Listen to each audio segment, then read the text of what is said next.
മകരജ്യോതി കത്തിക്കുന്ന അതിന്റെ ഇപ്പുറത്തൊരു മലയുണ്ട്. അതിന്റെ മണ്ട ഇതേപോലെ വലിയൊരു മണ്ടയുണ്ട്. അതിന്റെ മണ്ടയ്ക്ക് ഹലോ നമസ്കാരം, ഞാൻ മിനി. എല്ലാവർക്കും മിനീസ് ലൈഫ് സ്റ്റൈലിലേക്ക് സ്വാഗതം. അപ്പം ഞങ്ങൾ അവിചാരിതമായിട്ട് പെട്ടെന്നുള്ളൊരു തീരുമാനമാണ് ഞങ്ങൾ ഗവിയിലേക്കുള്ളൊരു യാത്ര എന്ന് പറഞ്ഞാൽ ഞങ്ങൾ തലേന്ന് ഒരു ആൻറ്റി വിളിച്ച് പറയുന്ന മിനി ഇങ്ങനെ 2 സീറ്റുണ്ട് വരുന്നോന്ന് ചോദിക്കുന്നു. ഞങ്ങൾ അപ്പം ഓക്കെ എന്ന് പറഞ്ഞു. അങ്ങനെ ഞങ്ങൾ പോയതാണ്. അതും പോയത് എങ്ങനെയാണെന്ന് അറിയാമോ? നമ്മുടെ KSRTC ബസ്സിൽ കാനന യാത്ര എന്ന് പറയുന്ന ഒരു വണ്ടിയിലാണ് നമ്മൾ പോയത്. അപ്പോൾ നമ്മൾ കരുതി ട്രാൻസ്പോർട്ട് ബസ്സിലൊക്കെ പോയാൽ എങ്ങനെയാണെന്നൊക്കെ നമ്മൾ വിചാരിച്ചിരുന്നു. പക്ഷേ നല്ല അടിപൊളി യാത്രയായിരുന്നു കേട്ടോ. അപ്പോൾ ഞങ്ങൾ കുറേ പേരുണ്ടായിരുന്നു, ഒരു 40-നടുത്ത ആൾക്കാരുണ്ടായിരുന്നു. അപ്പം ഞങ്ങൾ പോയതെന്ന് പറഞ്ഞാൽ കാരുവേലിലെ പബ്ലിക് ലൈബ്രറിയുടെ മെമ്പേഴ്സ് എല്ലാവരും കൂടെ ചേർന്നിട്ടാണ് പോയത്. അപ്പം അവർ മാത്രം ഒരു വണ്ടി ഇങ്ങനെ വിളിച്ചിരിക്കുമായിരുന്നു. അപ്പോൾ അത് ഞങ്ങൾ എല്ലാവരും കൂടെ പോയപ്പോൾ സത്യം പറഞ്ഞാൽ ഒറ്റ ദിവസത്തെ യാത്ര കൊണ്ട് ഞങ്ങൾ ഒരു ഫാമിലിയെ പോലെ ആയി എന്നുള്ളതാണ്. എല്ലാവരും വളരെ സന്തോഷത്തോടെയും സ്നേഹത്തോടെയും രാവിലെ ഒരു 5:30 ആയപ്പോൾ ഞങ്ങൾ പോയി. നല്ലൊരു നേരത്തെ പരിചയമുള്ള കുറേ ആൾക്കാരുമായിട്ടാണ് നമ്മൾ പോയെന്നുള്ളൊരു ഫീലായിരുന്നു. അത്രമാത്രം നല്ല ഒരു യാത്രയായിരുന്നു ഞങ്ങൾക്കത് അനുഭവപ്പെട്ടത്. അപ്പോൾ ഞങ്ങൾ 9 പേരോളം ഞങ്ങളുടെ കുണ്ട്ര എന്ന് പറഞ്ഞ സ്ഥലത്തു നിന്ന് കയറി. പിന്നെ ബാക്കിയുള്ളവരെല്ലാം കാരുവേലിൽ പബ്ലിക് ലൈബ്രറി എന്നുള്ള മെമ്പേഴ്സായിരുന്നു. അപ്പോൾ എല്ലാവരും കൂടെ ഒത്തൊരുമിച്ചുള്ളൊരു യാത്ര, വളരെ സന്തോഷകരമായ ഒരു യാത്രയായിരുന്നു. അപ്പം 1650 രൂപയാണ് പെർ ഹെഡ്. അപ്പോൾ അതിനകത്ത് ഉച്ചയ്ക്കുള്ള ഭക്ഷണം മാത്രമേ അടങ്ങുന്നുള്ളൂ. രാവിലെയും വൈകുന്നേരവും ഉള്ള ഭക്ഷണം നമ്മൾ തന്നെ ചിലവ് ചെയ്തോണം. ഇങ്ങനെയാണ് നമ്മൾ പോയത്. ഇപ്പോൾ നമ്മൾ രാവിലത്തെ ഭക്ഷണം കഴിച്ചത് പത്തനംതിട്ട അരോമ എന്ന് പറയുന്ന ഹോട്ടലിൽ നിന്നായിരുന്നു. ഇപ്പോൾ എനിക്ക് തോന്നുന്നു ഇതെല്ലാം KSRTCയുടെ ക്യാൻറ്റീൻ തന്നെയാണെന്നാണ് എനിക്ക് തോന്നുന്നത്. അങ്ങനെ തന്നെയാണ്, അവർ അങ്ങനെ മാത്രമേ നിർത്തുകയുള്ളൂ. അപ്പം ഞങ്ങളെല്ലാവരും ഇവിടെ ഒരു ഹോട്ടലിൽ ബ്രേക്ക്ഫാസ്റ്റ് കഴിക്കാനായിട്ട് ഇറങ്ങിയിരിക്കുകയാണ്. പത്തനംതിട്ട എത്തിയിട്ടുണ്ട്. ഞങ്ങൾ വാങ്ങിച്ചിരിക്കുന്നത് അപ്പവും കടലക്കറിയാണ്.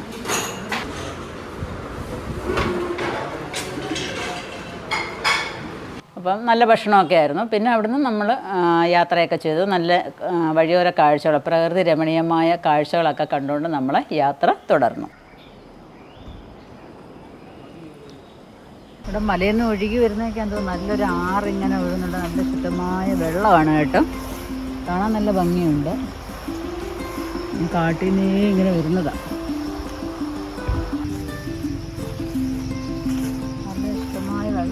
പോകുന്നത് കാണാൻ തന്നെ നല്ല രസമുണ്ട് കേട്ടോ. ഇവിടെ മലയണ്ണാനൊക്കെ ഇടയ്ക്കിടയ്ക്ക് കാണാം. നമ്മളൊന്ന് ഫോട്ടോ എടുക്കാൻ നോക്കുമ്പോഴത്തെ അവരെല്ലാം ഓടി പോകുന്നുണ്ട്. ഇനി നമുക്ക് കുറച്ച് നേരം ബസ് ഇങ്ങനെ ഇവിടെ എല്ലാവർക്കും ഒന്ന് വിശ്രമിക്കാൻ വേണ്ടി നിർത്തിയപ്പോൾ നമ്മളിങ്ങനെ താഴോട്ടൊന്ന് വന്നായി കാഴ്ച കാണാനായിട്ട്. ഈ പിന്നെ KSRTC ബസ്സിലുള്ള യാത്രയെന്ന് പറഞ്ഞാൽ സത്യം പറഞ്ഞാൽ KSRTC ബസ്സെന്ന് മാത്രമല്ല, നമ്മൾ ഏത് ബസ്സിനകത്ത് പോയാലും ആ റോഡ് വഴി പോകുമ്പോഴും നമ്മൾ ദൈവത്തെ വിളിച്ചുകൊണ്ടിരുന്ന് പോകും. അത്രമാത്രം ദുർഘടം പിടിച്ച റോഡൊക്കെയാണ് കേട്ടോ. ഒരു എസ് എന്ന അക്ഷരത്തെ എങ്ങനെയാണോ കുറച്ചും കൂടെ പ്രസ് ചെയ്ത് വെച്ചാൽ എങ്ങനെ ഇരിക്കും, ആ രീതിയിലാണ് അവിടുത്തെ റോഡുകളെല്ലാം. പേടിയാവും സത്യം പറഞ്ഞാൽ. ഞാൻ വരുന്നത് വരെ ഞാൻ ഡ്രൈവർക്ക് വേണ്ടി പ്രാർത്ഥിച്ചുകൊണ്ടിരിക്കുമായിരുന്നു.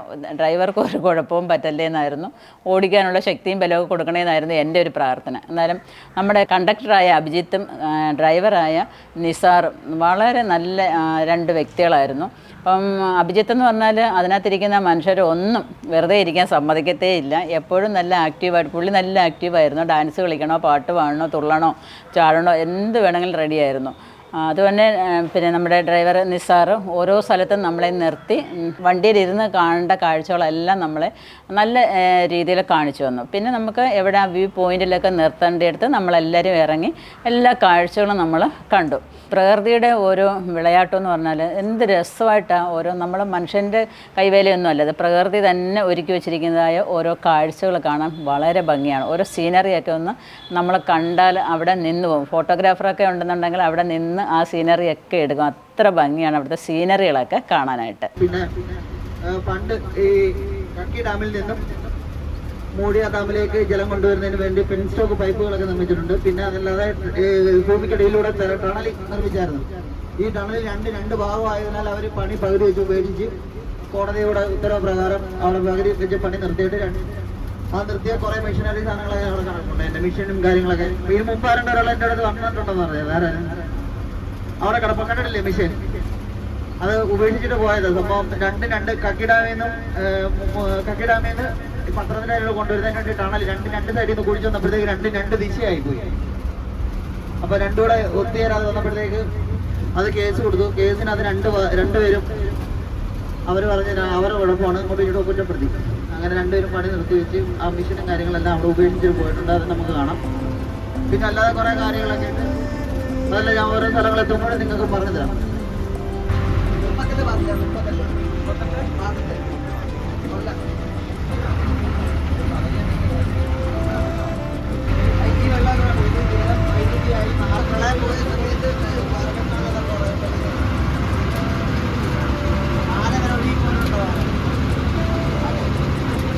മൂഴിയാർ ഡാമിൻ്റെ മുകളിലാണ് നമ്മൾ നിൽക്കുന്നത്. നല്ല അടിപൊളി കാഴ്ച, അടിപൊളി കാഴ്ച.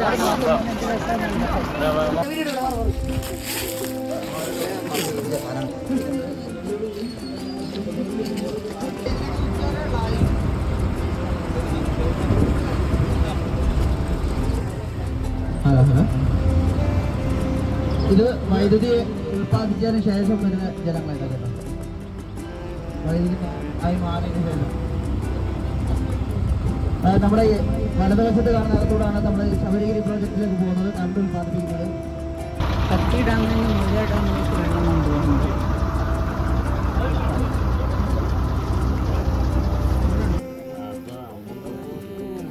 വലിയ കർഷകയല്ലേ? കർഷകയാണ്, കുക്കാണ്, ഇതാണ് അതിനൊക്കെ ഇതായിരുന്നു തോന്നില്ലേ? എല്ലാം ഉണ്ട്. മിനിസ് ലൈഫ് സ്റ്റൈലിൽ എടുത്ത്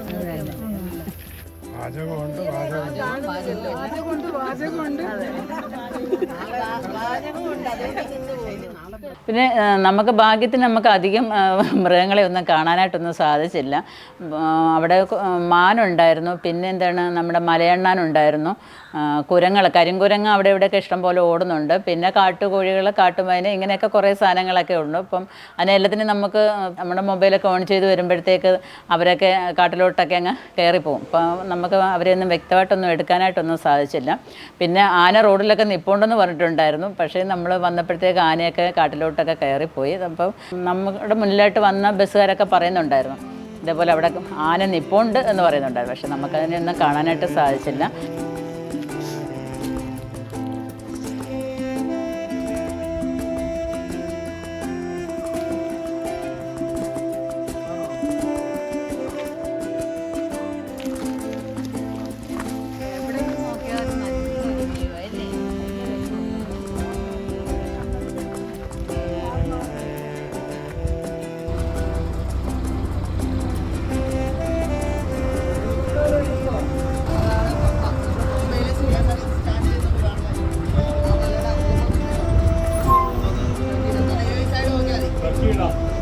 മകരജ്യോതി കാണിക്കുന്നതിന് ഒരു ഡാമല്ലാട്ടോ ഇടയ്ക്കൂടെ കാണുന്നത്. അതാണ് പമ്പയുടെ, അതിനപ്പുറത്ത് പമ്പ സ്റ്റാൻഡ്, ഇപ്പം ശബരിമല ഏതൊക്കെയാണ് മകരജ്യോതി കത്തിക്കുന്ന അതിൻ്റെ ഇപ്പുറത്തെ ഒരു മലയുണ്ട്. അതിൻ്റെ മണ്ട ഇതേപോലെ വലിയൊരു മണ്ടയുണ്ട്, അതിൻ്റെ മണ്ടയ്ക്ക് കത്തിക്കില്ല.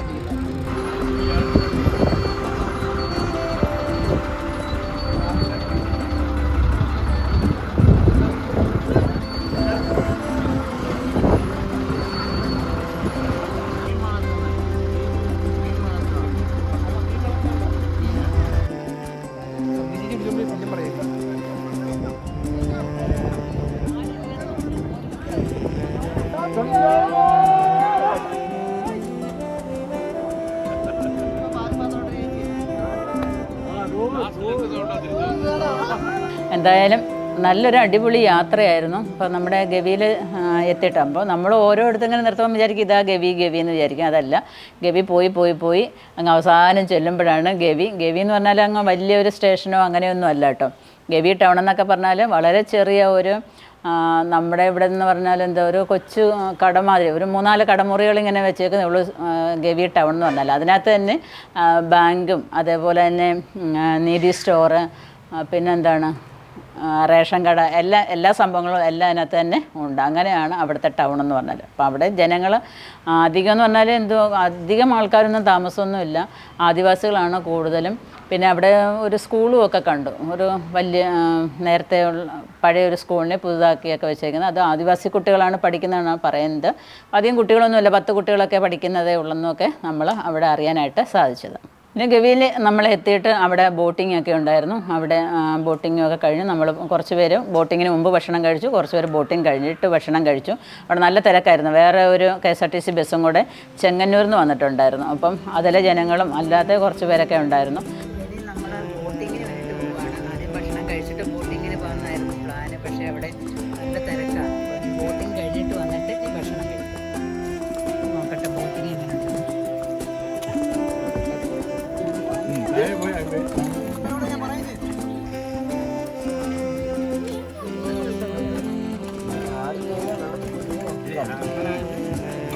നല്ല താമസമുള്ളത് അതും കൂടെ പറഞ്ഞേക്കാം.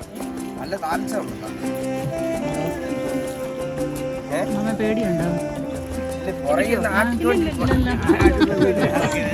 ഏലമ്മയ്ക്കോ?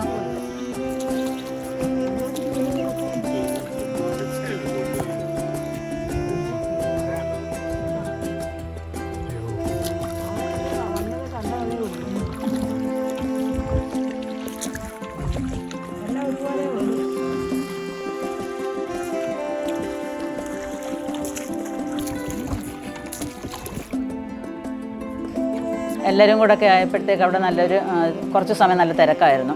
പക്ഷെ നല്ല അടിപൊളി ഭക്ഷണമായിരുന്നു കേട്ടോ. എല്ലാവർക്കും നല്ല ഇഷ്ടപ്പെട്ടു ഭക്ഷണമൊക്കെ. അവിടുന്ന് കഴിച്ചിട്ട് ഇപ്പം അവിടെയൊക്കെ നമ്മൾ കണ്ട കാഴ്ചകളൊക്കെ നമ്മൾ എന്താണ് അവിടെ കാപ്പി ഒക്കെ ഇട്ട് ഉണക്കുന്നുണ്ട്. ഏലം കൃഷി, വഴിയിലെല്ലാം ഏലം കൃഷിയൊക്കെയാണ്. കാണാനൊക്കെ നല്ലൊരു രസമാണ്. അപ്പോൾ അതൊക്കെ ഈ ഹൈ റേഞ്ച് പ്രദേശങ്ങൾ മാത്രം ഉണ്ടാകുന്നതൊക്കെയാണല്ലോ ഈ ഏലം, കാപ്പി എന്നൊക്കെ പറയുന്നത്. കാപ്പി ഇവിടെയൊക്കെ ഉണ്ടാവും, നല്ല ഏലക്കയൊന്നും നമ്മുടെ ഈ നാട്ടിലോട്ടൊന്നും അധികം ഉണ്ടാവാറില്ല.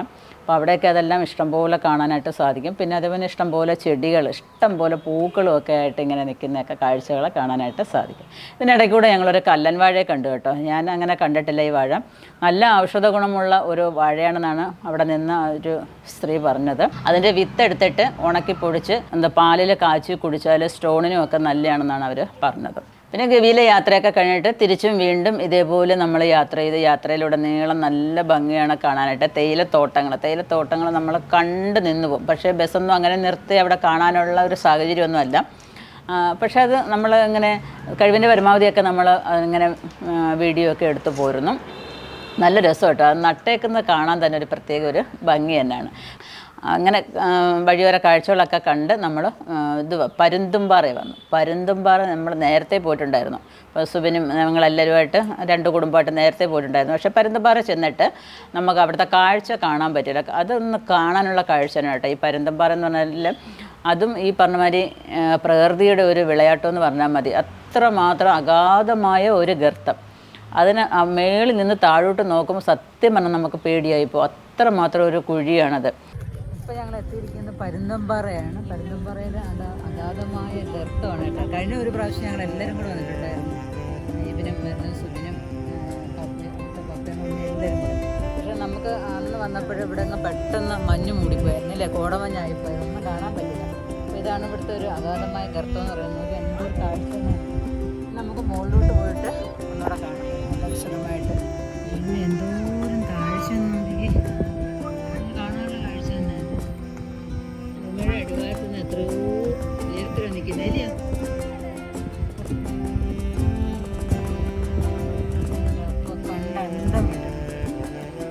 കണ്ടന്തം മൂടി വരാൻ തുടങ്ങിയിട്ടുണ്ട്. സൂര്യനൊക്കെ അപ്പോൾ അതിനകത്ത് താഴോട്ട് നമ്മൾ നോക്കുമ്പോൾ അവിടെ കൈവരി കെട്ടിയിട്ടുണ്ട്. ധൃതി പിടിച്ച പിള്ളേരൊക്കെ താഴോട്ടൊക്കെ ഇറങ്ങി പോകുന്നത് കൊണ്ട് അവിടെ കൈവരിയൊക്കെ കെട്ടി വെച്ചിരിക്കുകയാണ്. അപ്പം മേളിൽ നമ്മൾ താഴോട്ട് നോക്കുമ്പോഴും അതിനകത്തും വെള്ളച്ചാട്ടങ്ങളൊക്കെ കാണാനായിട്ട് സാധിക്കും. അപ്പം ഞങ്ങൾ ചെന്നപ്പോൾ അവിടെ കോടമഞ്ഞൊന്നുമില്ലായിരുന്നു. കഴിഞ്ഞ പ്രാവശ്യം ചെന്നപ്പം കോടമഞ്ഞ് മൂടിക്കിടന്നുകൊണ്ട് നമുക്കൊന്നും കാണാനായിട്ട് സാധിച്ചില്ല. അപ്പോൾ എന്താണ് നല്ലൊരു സമയത്തായിരുന്നു നമ്മൾ അവിടെ എത്തിപ്പറ്റിയത്. അതുകൊണ്ട് നല്ലതായിട്ട് നമുക്ക് കാണാനായിട്ട് സാധിച്ചു. ഇതെങ്ങനെയുണ്ട് ഇവിടെ ഈ സ്ഥലം എങ്ങനെയുണ്ട് കാണാൻ? ഇവിടെ നല്ല അടിപൊളി ഇല്ലയോ? ഗവിയങ്കായി നന്നായിട്ടുണ്ട്. ഇല്ലായിരുന്നു. അതാ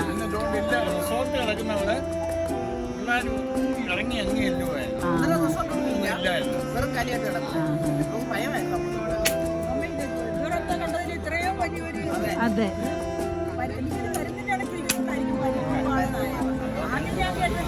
ഗവിയങ്കായി നല്ല രസമുണ്ട് അല്ലേ? ഗവി പോയതിനൊക്കെ നല്ല പരുന്തുംപാറ. ഈ പാറയൊക്കെ ശരിക്കും പരുന്തിൻ്റെ ഷേപ്പിൽ തന്നെ ഇരിക്കുന്നത്. ഇത് സൈഡിൽ നമ്മൾ നോക്കിയാൽ കപ്പലണ്ടി ഒന്നും ഇല്ല. ഞങ്ങൾക്ക് ഇല്ലയൊന്നും കപ്പലണ്ടി. റിസോർട്ടൊന്നും ഇല്ല. വഴിയുണ്ടല്ലേ റിസോർട്ടായി ഒരു വേണം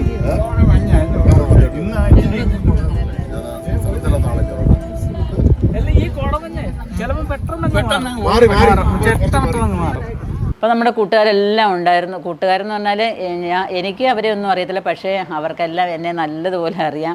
ഹായ് മിനിയും ഉണ്ടോ എന്ന് ചോദിച്ചുകൊണ്ടാണ് എല്ലാവരും കയറി വന്നത്. ഒരുപാട് സന്തോഷമായി. അത് ഇത്രയൊക്കെ നമുക്ക് ഇങ്ങനെ നമ്മളെ മറ്റുള്ളവർ അറിയും, പേര് വരെയൊക്കെ അറിയുമെന്ന് പറയുമ്പോൾ ഒരു ഭയങ്കര സന്തോഷമാണ്. അപ്പം ഇങ്ങനെ ഒരു അവസരം കിട്ടിയതിൽ തന്നെ എനിക്ക് വളരെയധികം സന്തോഷമുണ്ടായിരുന്നു. ഇത്രയും പേരെ പരിചയപ്പെടാനും പറ്റി. വളരെ ഹാപ്പിയായിരുന്നു ഞങ്ങളുടെ യാത്ര. തിരിച്ചു ഞങ്ങൾ പിന്നെ പരുന്തുംപാറയും തിരിച്ചു. ഞങ്ങൾ എരുമേലി, മുണ്ടക്കയം, ഇങ്ങനെ പീരുമേട് ഇതുവഴിയാണ് വന്നത്.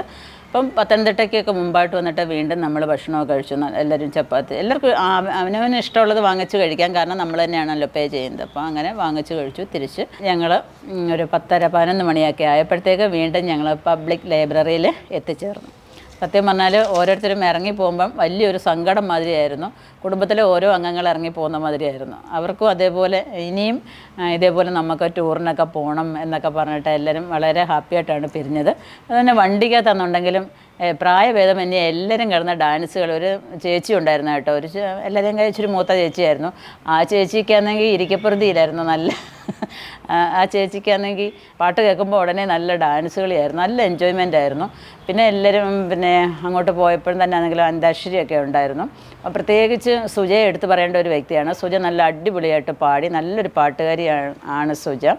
അപ്പം സുജ പാടി, ബാക്കിയുള്ളവരെല്ലാം ഈ പാട്ടിനകത്ത് കൂടിയെന്നുള്ളതാണ്. എല്ലാവരും വളരെ ഹാപ്പിയായിരുന്നു. അപ്പം ഇനിയും ഇതേപോലെയുള്ളതായ യാത്രകൾ വരുമ്പോൾ നമ്മളെ അറിയിപ്പിക്കാമെന്നാണ് പറഞ്ഞിരിക്കുന്നത്. ഇനി വയനാട് ട്രിപ്പൊക്കെ വരുന്നുണ്ട്. അപ്പം അന്നേരം പോകണമെന്ന് ആഗ്രഹിക്കുന്നുണ്ട്. നമ്മുടെ നമ്പർ അവിടെ കൊടുത്താൽ അവരെ ഗ്രൂപ്പിൽ ചേർക്കുകയും ഈ വിവരങ്ങളൊക്കെ നമ്മളെ അറിയിപ്പിക്കുകയും ചെയ്യും. ഇപ്പോൾ KSRTC യാത്ര ഇങ്ങനെ പോകുമ്പോൾ എല്ലാവർക്കും സാധാരണക്കാർക്കും എല്ലാ സ്ഥലങ്ങളും പോയി കാണാനായിട്ട് പറ്റുന്ന ഒരു സൗകര്യമാണ്. ഒരുപാട് കോസ്റ്റ്ലി ഒന്നുമില്ല. അപ്പോൾ ഇങ്ങനെയുള്ള അവസരങ്ങൾ കളയാതിരിക്കുക. അപ്പോൾ എല്ലാവരും ഒക്കെ ഇങ്ങനെ ഒന്ന് പോയി കാണാമെന്നുണ്ടെങ്കിൽ, എല്ലാവരും ഞാൻ കമ്പൽ ചെയ്യുന്നതൊന്നുമല്ല, ഇങ്ങനെ ഒന്ന് പോയി കാണാമെന്നുണ്ടെങ്കിൽ നമ്മുടെ കേരളത്തിലെ ഇങ്ങനെയുള്ള നല്ല നല്ല സ്ഥലങ്ങൾ നമുക്ക് കാണാനായിട്ട് സാധിക്കും. ഇതിനകത്ത് എനിക്കും ഇതേപോലെ പോകാനായിട്ട് ഒരു അവസരം ഒരുക്കി തന്ന ലീലാമാൻറ്റിക്കും ഞാൻ ഒരുപാട് നന്ദി പറയുകയാണ്. ലീലാമാൻറ്റിയാണ് എന്നെ വിളിച്ചു ഇങ്ങനെ പെട്ടെന്ന് തലേന്ന് പറയുന്നു, പിറ്റേന്ന് പോകാമെന്ന് പറയുന്നു. അപ്പം ലീലാമാൻറ്റിക്കും ഒരുപാട് നന്ദിയുണ്ട് അപ്പം ഇങ്ങനെ ഒരു അവസരം ഒരുക്കി തന്നതിന്. അപ്പം ഇതിൽ ഞങ്ങളുടെ കൂടെ വന്ന എല്ലാവർക്കും ഒരുപാട് നന്ദി, സ്നേഹം അറിയിച്ചുകൊണ്ട് ഞാൻ എൻ്റെ ഈ വീഡിയോ നിർത്തുന്നു. നന്ദി, നമസ്കാരം.